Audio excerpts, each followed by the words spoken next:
చదవాలి అంటే కనీసం 2 కోట్లు దగ్గర 2 కోట్లు కడితే కానీ ప్రైవేట్ కాలేజీ అయితే రే బాబు 2 కోట్లు వేసి ఖర్చు పెట్టి నేను చదివిస్తానన్న వాళ్ళు ఒక్కరు చేయొస్తాను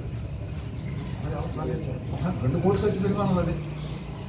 అదే గవర్నమెంట్ కాలేజీ ఉంటే పిల్లలు బాగా చదువుకుంటే మినిమం ఫీజులో 30 లక్షల రూపాయలు ఖర్చు పెడితే డాక్టర్ ఇది ఎక్కడికి యథార్థం ఇది.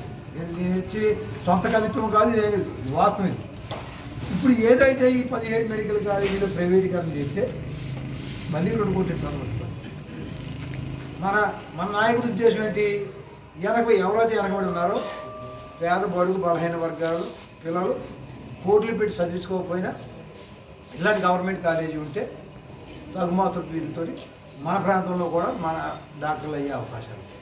దీన్ని పాడు చేసేసి వాళ్ళ అమ్మకాన్ని బేరం పెట్టినట్టే కదా. ప్రైవేటీకరణ అంటే బేరం పెట్టినట్టే కదా, దాని భాషలో మాట్లాడుకుంటే. అది ప్రైవేటీకరణ పెట్టేసి దాన్ని ఎవరికో దానాదత్తం చేయాలనే ప్రభుత్వం చేస్తుంది కనుక దాన్ని ఏదో రకంగా ఆపాలి అనేటువంటి మనం ప్రతిపక్షంలో ఉన్నాము. మన మాట తోసేసి ఎదరికెళ్ళేటువంటి పరిస్థితి వస్తుందేమో అని అవకాశం ఉంది కనుక 1 కోటి మంది చేత సంతకాలు చేయించి వెనకబడినటువంటి వాళ్ళందరి చేత సంతకాలు చేసి ఇది గవర్నమెంట్ కాలేజీలు గవర్నమెంట్ సొమ్ముతోనే కట్టారు. గవర్నమెంట్ సొమ్ము అంటే ప్రజల సొమ్ము, ప్రజల సొమ్ముతో కట్టిన కాలేజీలు కనుక మీరు ప్రజలకే ఉంచాలి, ప్రైవేటీకరణ చేయకూడదు.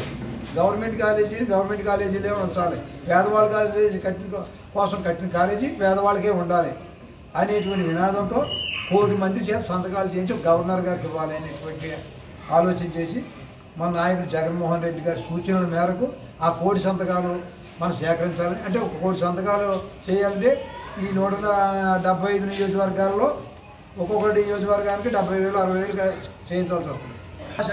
అంటే అంతమంది చేత సంతకాలు చేయించి మాకు ఇచ్చినట్లయితే ఇవన్నీ కూడా మేము జగన్మోహన్ రెడ్డి గారికి అందజేస్తాం. ఆయన గవర్నర్ గారికి అందజేసే కార్యక్రమం ఉంటుంది.